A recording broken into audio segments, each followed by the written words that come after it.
Hello everyone.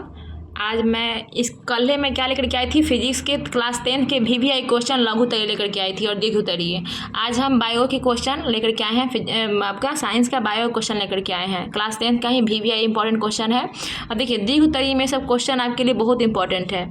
ये आपका figure पूछता है। ऐसे पहला क्वेश्चन पूछेगा कि मानव का आहार नाल या पाचन तंत्र का फिगर बनाए। इसीलिए आप लोग इसको अच्छे से रिवाइज कर लीजिएगा। बहुत इंपॉर्टेंट क्वेश्चन पूछता है इससे। आप इसको बनाइएगा तो कम से कम आपका 5 से 6 नंबर क्वेश्चन आपका कंप्लीट हो जाएगा। द्वितीय उत्तरीय में पूछता है। दूसरा क्वेश्चन पूछता है कि नेफ्रॉन का नामांकित चित्र बनाइए। मतलब जरूर नहीं कि सब आ जाएगा, सब में से कोई एक आ जाएगा। इसीलिए आप लोग अच्छे से सब चीज़ का प्रैक्टिस करते रहिएगा। हर दिन बनाइएगा तो आपको आई होप कि अच्छे तरह से आपका फिगर बनाने आ जाएगा। आप लोगों को फिगर बनाने नहीं आता, समझ में नहीं आता है तो इसको हम फिगर डाल देंगे। आप लोग देख लीजिएगा फिगर कैसे, मतलब फ्री हैंड फिगर कैसे हम ड्रॉ करेंगे। अगर आप उससे पूछे कि हृदय का नामांकित चित्र बनाएं। दूसरा पूछ सकता है कि मस्तिष्क का चित्र बनाएं। अगला पूछ सकता है तंत्रिका तंत्र का चित्र बनाएं। और पुष्प के अनुदैर्ध्य काट का चित्र बनाएं। ये सब बातें मैं आपको पढ़ाया है, बताया भी है फिगर के साथ साथ, ठीक है। लेकिन सबका आपका जरूरत क्या है कि रिवीजन करें, क्योंकि आपको एग्जाम में अगर आएगा तो आप इसको छोड़ के आइएगा तो बहुत अच्छा खराब लगेगा, क्योंकि आपको ये सब चीज़ें पढ़ाया गया है। और आप अच्छे से, आई होप कि आप इस सबको अच्छे से करके आइएगा। ये दीर्घ उत्तरीय में क्वेश्चन आपका फिगर आ सकता है बनाने के लिए। चलिए अब आते हैं हम लघु उत्तरीय के लिए। मोस्ट इंपॉर्टेंट क्वेश्चन है सभी, आपके बहुत बार एग्जाम में पूछा है और आगे पूछने की बहुत बार संभावनाएं भी है।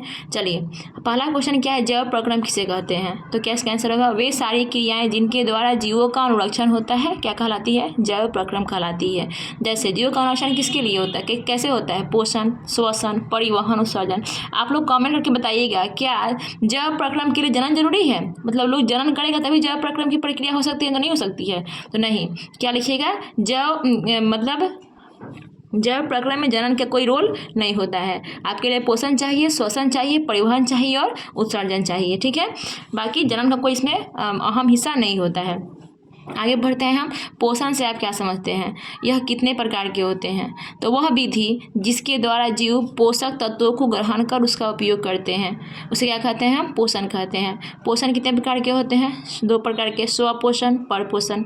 अगला क्वेश्चन पूछता है कि स्वपोषी और परपोषी में क्या अंतर है, ठीक है।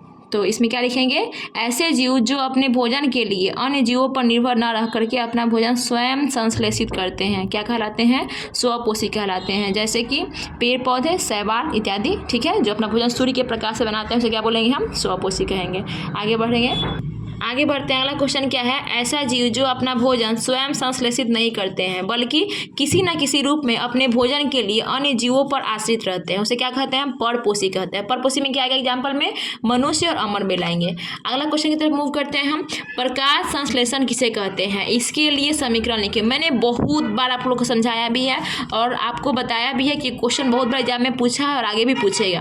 प्रकाश संश्लेषण हरे पेड़ पौधे द्वारा भोजन बनाने की एक विधि है जिसमें पौधे सूर्य की प्रकाश की उपस्थिति में वायुमंडल से CO2 एवं भूमि से खनिज लवण एवं जल ग्रहण कर अपना भोजन बनाते हैं, ठीक है। इससे ये क्या कहलाती है? प्रक्रिया प्रकाश संश्लेषण कहलाती है। इस समीकरण आप लोगों को मैं समझाई थी कि समीकरण क्या होता है, 6CO2 + 12H2O और सूर्य के प्रकाश में क्लोरोफिल की उपस्थिति में क्या कहता है, वो क्या बनाता है आपका C6H12O6 और 6O2 + H2O 6H2O बनाता है, ठीक है। आगे बढ़ते हैं। अगला क्वेश्चन क्या है आपका, प्रकाश संश्लेषण प्रक्रिया के लिए आवश्यक पदार्थ के नाम लिखे। बहुत इंपॉर्टेंट क्वेश्चन है, बहुत ईजी भी, आप लोग सबको पता होगा कि प्रकाश संश्लेषण प्रक्रिया के लिए आवश्यक पदार्थ निम्न है। क्या क्या आपको हो सकता है? पर्णहरित या क्लोरोफिल, दूसरा CO2, तीसरा जल एवं खनिज लवण, चौथा पर क्या होता है? सूर्य का प्रकाश हो सकता है, ठीक है। तो ये भी आपके लिए क्या है? बहुत इंपॉर्टेंट क्वेश्चन। आगे बढ़ते हैं। अगला क्वेश्चन क्या है, सजीव के मुख्य 4 लक्षण बताएं। तो सजीव के मुख्य 4 लक्षण निम्नलिखित हैं। कौन कौन है? चलन या गति, दूसरा है श्वसन, तीसरा क्या है? प्रजनन, और चौथा क्या है? वृद्धि एवं विकास। ये भी क्वेश्चन आपके लिए क्या है? बहुत इंपॉर्टेंट है, बहुत एग्जाम में भी पूछा गया। सब जितना क्वेश्चन आज कराने वाली हूँ हर क्वेश्चन बहुत इंपॉर्टेंट है। आपके एग्जाम में बायो से और अति लघु उत्तरीय कितना, सॉरी लघु उत्तरीय जो होता है कितने क्वेश्चन बनते हैं? 8 नंबर क्वेश्चन बनते हैं। हमको नहीं भी 1% में नहीं लगता बाबू कि इससे जितना मैं क्वेश्चन कराने वाली हूँ इससे बाहर कोई भी क्वेश्चन से छपेंगे। इसीलिए सारा क्वेश्चन को आप पढ़िएगा ही नहीं, सिर्फ वीडियो ही सिर्फ मत देखिएगा, इसके अलावा इसे रिवाइज भी कीजिएगा हर दिन घर पे, ठीक है।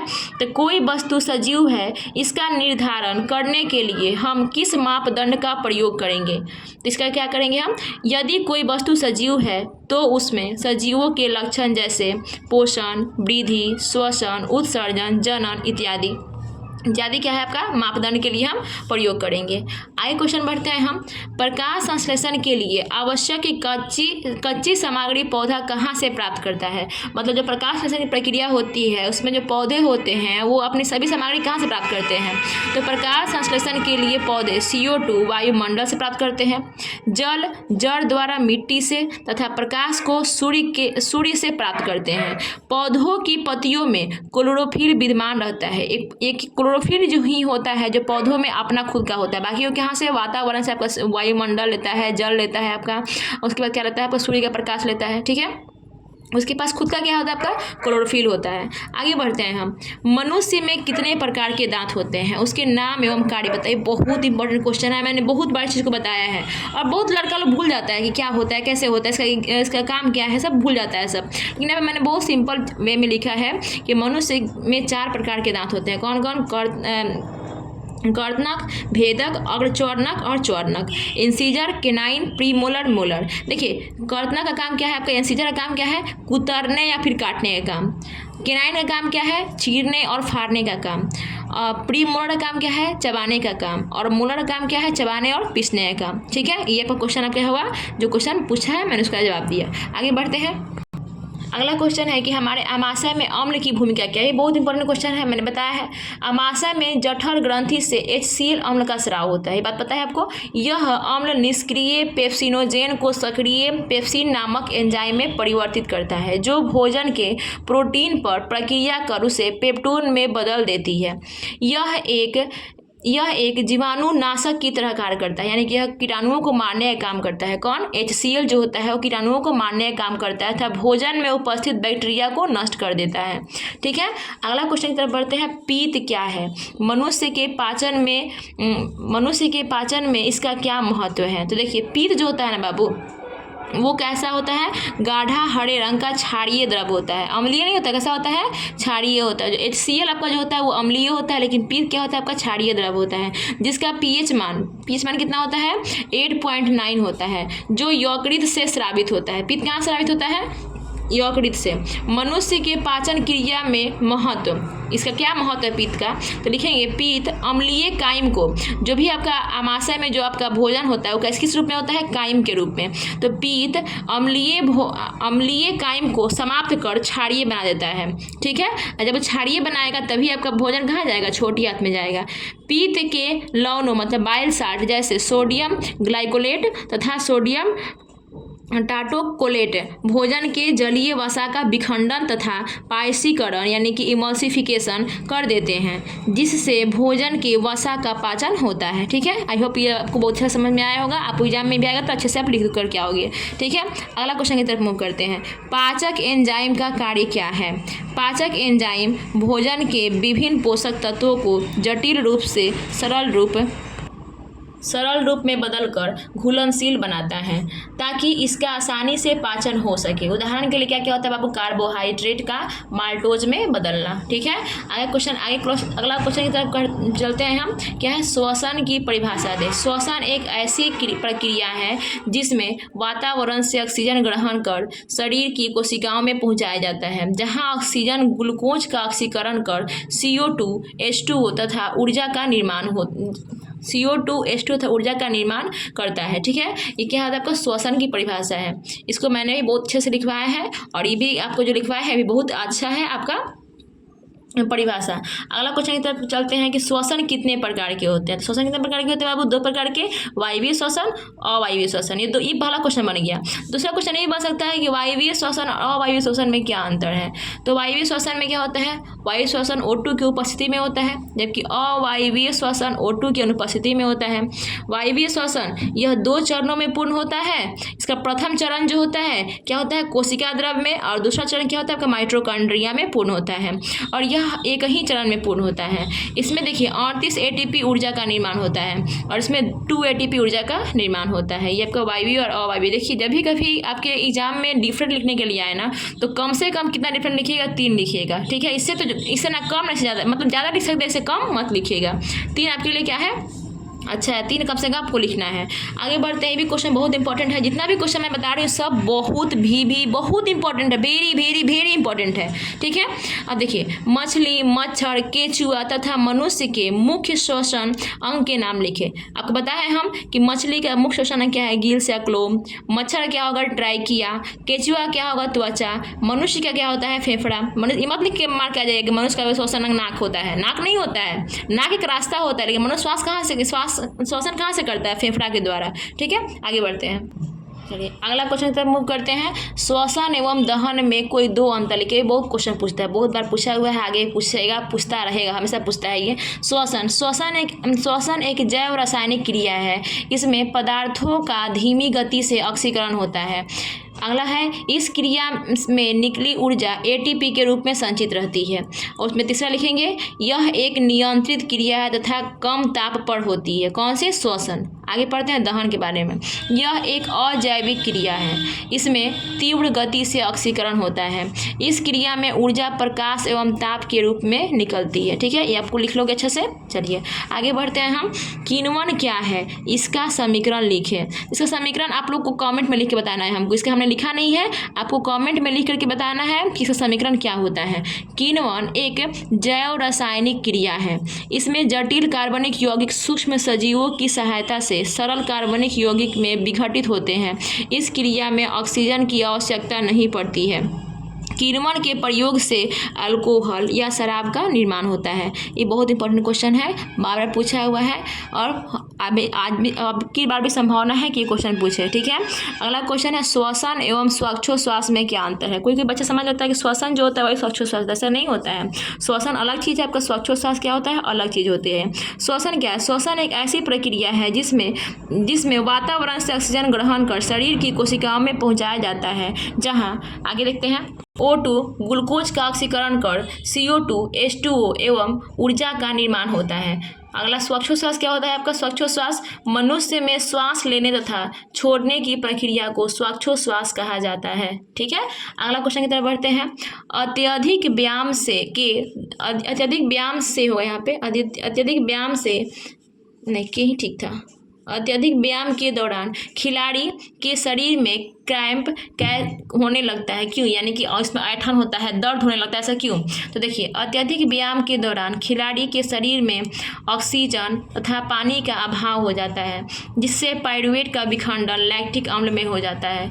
इसके कारण मांसपेशियों में दर्द की अनुभूति होती है तथा शरीर में क्रैम्प होने लगता है। अगला क्वेश्चन की तरफ बढ़ते हैं। जाइलम और फ्लोएम में क्या अंतर है। ये भी बहुत इंपॉर्टेंट क्वेश्चन है, सारा क्वेश्चन इंपॉर्टेंट है, ठीक है। जाइलम में इसकी कोशिका मृत होती है। यह जल एवं घुलित खनिज का स्थानांतरण करता है। किसका स्थानांतरण करता है, जल एवं घुलित खनिज का स्थानांतरण करता है। ये सबसे इंपॉर्टेंट है कि इसमें जल एक घुलित खनिज लवणों का बहाव एक ही ओर यानी अर्थात ऊपर की ओर होता है। इसमें जो बहाव होता है बाबू हमेशा एक ही दिशा में होता है, यानी कि नीचे से ऊपर की ओर ही जाता है। अगला है आपका फ्लोएम। इसकी कोशिका जीवित होती है। यह खाद्य पदार्थों का स्थानांतरण करती है। इसमें खाद्य पदार्थों का ऊपर एवं नीचे दोनों दिशाओं में परिवहन होता है, यानी कि जब पत्तियां भोजन बनाएगी तो क्या होगा, सिर्फ ऊपर ही पहुंचाएगी कि नीचे भी लाएगी, मतलब पौधे के हर एक अंग तक क्या करेगी, पत्तियां भोजन को पहुंचाती है। और पहुंचाने का काम कौन करता है, फ्लोएम करता है, ठीक है। चलिए आगे बढ़ते हैं। अगला क्वेश्चन है बाबू आपका, वाष्पोत्सर्जन एवं स्थानांतरण में अंतर लिखिए। वाष्पोत्सर्जन क्या होता है, पौधे के वायवीय भागों से जल का रंध्रों द्वारा वाष्प के रूप में निष्कासन की क्रिया वाष्पोत्सर्जन कहलाती है, यानी कि ट्रांसप्रेशन कहलाती है, ठीक है। अगला क्वेश्चन है आपका, स्थानांतरण क्या होता है, पौधे के एक भाग से दूसरे भाग में खाद्य पदार्थों के जलीय घोल के आने जाने को खाद्य पदार्थों का स्थानांतरण कहा जाता है, ठीक है। ये आपको अच्छे से समझ में आ जाना चाहिए और ये आप लोग अच्छे से देख करके जाइएगा। जितना क्वेश्चन आप बता रहे बाबू बहुत अच्छे से देख करके जाइएगा, इससे सारा क्वेश्चन आपको 4 ही क्वेश्चन के एग्जाम में आता है और 4 ही क्वेश्चन इसी में से कहीं ना कहीं से आएंगे, ठीक है। अगला क्वेश्चन है आपका, रक्त का 2 कार्य बताएं।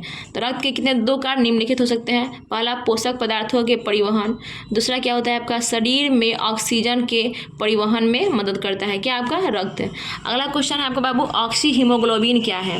हमारे रक्त में पाए जाने वाला हीमोग्लोबिन ऑक्सीजन से क्रिया करके ऑक्सी हीमोग्लोबिन बनाता है। हो गया। अगला क्वेश्चन है पादप में भोजन का स्थानांतरण कैसे होता है। ये आपको पता होना चाहिए कि पादप में भोजन का जो स्थानांतरण होता है फ्लोएम के द्वारा होता है। किसके द्वारा होता है बाबू, फ्लोएम के द्वारा होता है। ये आपको आंसर नहीं लिखा है, लेकिन आपको अच्छी तरह से हमको पता है कि आप लोग सही से आंसर लिखिएगा। अगला क्वेश्चन है पौधों में गैसों का आदान प्रदान कैसे होता है। इसका भी पता, आपको आंसर पता है कि पौधों में जो गैसों का आदान प्रदान होता है वो पत्तियों में पाए जाने वाले रंध्रों के माध्यम से विसरण क्रिया द्वारा होता है। ठीक है, ये भी क्वेश्चन बहुत इंपॉर्टेंट है, इसको अच्छे से आप करके जाइएगा। अगला क्वेश्चन है धमनी और सीरा में क्या अंतर है। मोस्ट इंपॉर्टेंट क्वेश्चन, बहुत बढ़िया है पूछा हुआ है क्वेश्चन। धमनी देखिए, यह शुद्ध या ऑक्सीजनित रक्त का परिवहन हृदय से संपूर्ण शरीर में करता है, और सीरा क्या करता है, यह अशुद्ध रक्त का परिवहन करता है। धमनी, फिर दूसरा में देखते हैं धमनी की भित्ति लचीली एवं मोटी होती है, लेकिन सीरा की भित्ति क्या होती है, लचीली एवं पतली होती है। धमनी देखिए, फुफ्फुस धमनी अशुद्ध रक्त का परिवहन करता है, लेकिन वहीं पे फुफ्फुस शिरा जो होती है वह शुद्ध रक्त का परिवहन करता है। ये होगा धमनी और शिरा में अंतर। आगे अगला अंतर पूछ सकता है आपके कि रक्त और लसिका में अंतर लिखे। रक्त और लसिका, देखिए रक्त का रंग क्या होता है, लाल होता है, वहीं लसिका का रंग क्या होता है आपका, हल्का पीला रंग का होता है। देखिए रक्त जो होता है, रक्त में आरबीसी पाई जाती है और इसमें आरबीसी नहीं पाई जाती है। रक्त में देखेंगे रक्त वाहिनियों में प्रवाहित होती है, और ये लसिका क्या होते हैं, लसिका कोशिकाओं के बीच रिक्त स्थानों में प्रवाहित होती है। अगला क्वेश्चन है रक्त में प्रोटीन की मात्रा अधिक होती है, लेकिन वहीं लसिका में प्रोटीन की मात्रा क्या होती है, कम होती है। अगला क्वेश्चन भी पूछता है कि रक्त का द्विगुण परिवहन क्या है। तो रक्त परिवहन के एक चक्र को पूरा करने में हृदय से होकर 2 बार गुजरता है। मैंने बताया आपको, एक बार यह शुद्ध और एक बार यह अशुद्ध, मतलब अशुद्ध रक्त को लेकर के बहता रहता है। इस प्रकार रक्त का परिवहन द्विगुण परिवहन कहलाता है। ठीक है, ये भी क्वेश्चन बहुत इंपॉर्टेंट है, बहुत बार एग्जाम में आई हुई है। अगला क्वेश्चन पूछा हुआ है कि रक्त के जमने में पट्टिकाणुओं यानी प्लेटलेट्स की क्या भूमिका है। रक्त की जमने में पट्टिकाणु यानी प्लेटलेट्स की अहम भूमिका होती है। इसमें थ्रोम्बोप्लास्टिन नामक प्रोटीन पाया जाता है, जो रक्त के प्लाज्मा में पाए जाने वाले प्रोथ्रोम्बिन को थ्रोम्बिन में बदलकर रक्त को जमने में सहायता करता है। ठीक है, अगला क्वेश्चन की तरफ बढ़ते हैं। ये आपने 9th में क्वेश्चन पढ़ा होगा, अच्छे से पढ़ा होगा, और 10th में भी इस क्वेश्चन को मैंने पढ़ाया है बहुत बार, 9th में भी पढ़ाया है। चलिए अगला क्वेश्चन है आपका उत्सर्जन किसे कहते हैं। तो मानव में पाए जाने वाले उत्सर्जी पदार्थ, उत्सर्जन किसे कहते हैं आपको पता है। ठीक है, ये आपको मैंने बहुत अच्छे से समझाया है। आप आई होप कि आप इसका आंसर आपको अच्छी तरह से आता होगा। इसका भी क्वेश्चन को देख लीजिएगा, ये भी क्वेश्चन बहुत बार पूछा है, आगे भी पूछ सकता है। अगला क्वेश्चन है कि मानव में पाए जाने वाले उत्सर्जी पदार्थों के नाम लिखें। तो पाए जाने वाले उत्सर्जी पदार्थों के नाम लिखिए। उत्सर्जी पदार्थ मानव में क्या क्या हो सकते हैं। पहला यूरिया जो पेशाब के रास्ते निकलता है। ठीक है, दूसरा आपका क्या है CO2 क्या है आपका, जो आप सांस छोड़ते हैं उसके बाद क्या आपका उत्सर्जी पदार्थ होता है CO2। दूसरा क्या होता है जलवाष्प ETC एक्सेट्रा। ठीक है, अगला क्वेश्चन की तरफ बढ़ते हैं हम। ब्रिक क्या है, ब्रिक का कार्य पूछ सकता है एग्जाम में कि ब्रिक का कार्य लिखें। तो पहला कार्य क्या हो सकता है, मूत्र का निर्माण करना, और दूसरा कार्य क्या करता है, यह रक्त को छानने का काम करता है। रक्त को शुद्ध नहीं करता है, रक्त को सिर्फ छानता है। ठीक है, शुद्ध करने का काम फेफड़ा का होता है। आगे बढ़ते हैं हम। ग्लोमेरुलर फिल्ट्रेशन क्या है, ये आपको मैंने बहुत बार समझाया है क्लास में, बहुत अच्छे से समझाया है।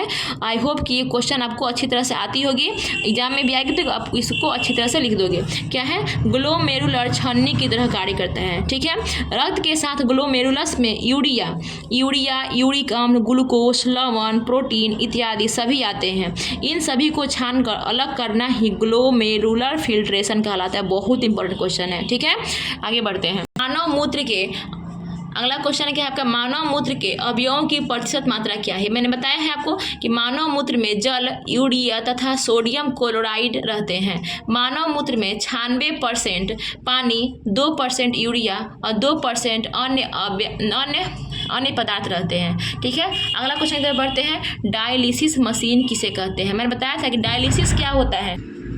अगला क्वेश्चन में क्या है बाबू, डायलिसिस मशीन किसे कहते हैं, और एक होता है डायलिसिस किसे कहते हैं। दोनों में हल्की अंतर है। ठीक है, देखिए जब ब्रिक का कार्य एक अति विकसित मशीन के इस्तेमाल से संपादित कराया जाता है तो उसे डायलिसिस मशीन कहते हैं। मतलब ब्रिक की जगह पे हम डायलिसिस मशीन के द्वारा जो भी ब्रिक का काम होता है हम डायलिसिस मशीन के द्वारा कराते हैं, उसे हम क्या बोलेंगे, हम डायलिसिस मशीन कहेंगे। डायलिसिस मशीन एक कृत्रिम ब्रिक की तरह कार्य करता है। जो डायलिसिस मशीन होता है बाबू वो आपका प्राकृतिक ब्रिक जो आपके अंदर है वो नहीं होता है, वो एक बिल्कुल कृत्रिम ब्रिक की तरह कौन काम करता है, डायलिसिस मशीन कार्य करता है। ठीक है, डायलिसिस किसे कहते हैं, जब मानव में रक्त को शुद्ध करने का काम किसी मशीन के द्वारा किया जाता है, इसे डायलिसिस कहा जाता है। यह रक्त शोधन की एक कृत्रिम विधि है। इस विधि को तब तक अपनाया जाता है जब तक किसी व्यक्ति का ब्रिक कार्य नहीं करता है। ठीक है, ये बहुत इंपॉर्टेंट है।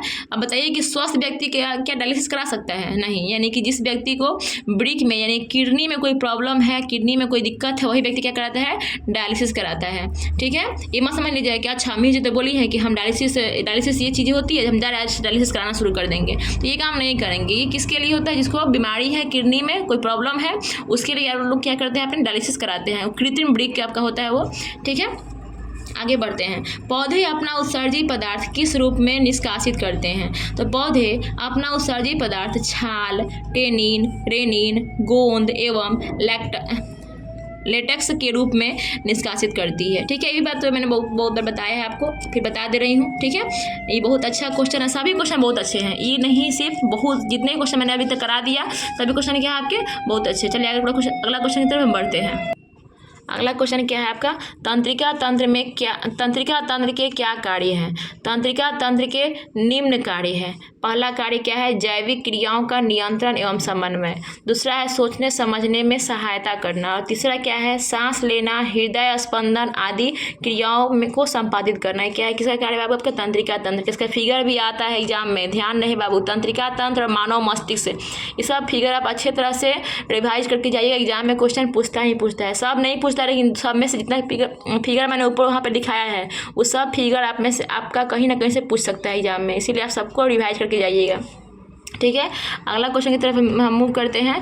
तंत्रिका तंत्र कैसे कार्य करता है? तो तंत्रिका ऊतक एक न्यूरॉन सेल से मिलकर बना होता है। सूचनाओं के आधार पर यह निर्णय लेते हैं तथा निर्णय को मांसपेशियों तक भेजते हैं। ये क्या होता है आपका, तंत्रिका ऊतक कैसे कार्य करते हैं। अगला क्वेश्चन ये बहुत इंपॉर्टेंट क्वेश्चन है आपका कि प्रतिवर्ती क्रिया एवं प्रतिवर्ती चाप में अंतर क्या है? प्रतिवर्ती क्रिया क्या होता है, वह क्रिया है जिसे मेरुरज्जु नियंत्रित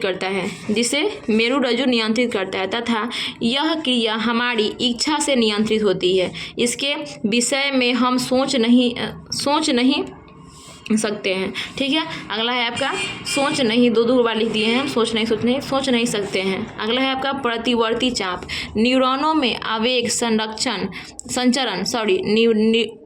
में आवेग संचरण एक निश्चित पथ में होता है। इस पथ को प्रतिवर्ती चाप कहते हैं। ठीक है, ये भी क्वेश्चन बहुत बार पूछा हुआ है और आगे भी पूछ सकता है। अगला क्वेश्चन है पादप हार्मोन क्या? सबको पता होगा, 2 पादप हार्मोन के नाम लिखे। मैंने आपको पादप हार्मोन 5 पढ़ाया है, इसमें से 2 ही हार्मोन का नाम लिखना है। पहला आपका है, इसमें पढ़ेंगे क्या, पहले पौधों की जैविक क्रियाओं के बीच समन्वय स्थापित करने वाले रासायनिक पदार्थों को हार्मोन यानी कि पादप हार्मोन कहते हैं। 2 पादप हार्मोन निम्नलिखित है, पहला ऑक्सिन और दूसरा जिबरेलिन्स, और भी इसके अलावा मैंने 2-3 और बताया है। अगला क्वेश्चन है कि पादप में प्रकाश अनुवर्तन किस प्रकार होता है? तो पादप के तने के ऊपरी भाग के द्वारा प्रकाश स्रोत की दिशा की ओर गति करना प्रकाश अनुवर्तन कहलाता है। पौधों का तना प्रकाश के प्रति अनुक्रिया दिखाता है, जिसके कारण यह उसी दिशा में मुड़ जाता है। ठीक है, आई होप आपको ये वीडियो बहुत अच्छी लगी होगी। आपको बहुत अच्छी लगी तो आप कमेंट में बहुत सारा ढेर सारा दिल भेजिएगा। ठीक है, और ये आपके एग्जाम के लिए वेरी जितना हम वेरी लिखते हैं उतना इंपॉर्टेंट ये क्वेश्चन है। ठीक है, आप इसको स्किप नहीं कीजिएगा और सारा क्वेश्चन को देखिएगा, रिवाइज कीजिएगा। एग्जाम के दिन तक आपके साइंस से क्वेश्चन ये 4 ही पूछता है। आप आपके किससे बायो से पूछते हैं, 4 ही क्वेश्चन पूछते हैं, मतलब क्वेश्चन पूछता है 8 को, जिससे बनाना कितना होता है आपको, कुल 4 क्वेश्चन बनाना होता है। तो इस 4 क्वेश्चन जो आना होता है आपको इसी जितना मैंने बताया बाबू, इससे आ सकता है बाबू, आएगा पक्का, आप श्योर है कि आएगा बाबू। इसीलिए आप इस चीज़ को इग्नोर मत कीजिएगा और इस चीज़ को हर दिन पढ़िएगा। चलिए, थैंक यू।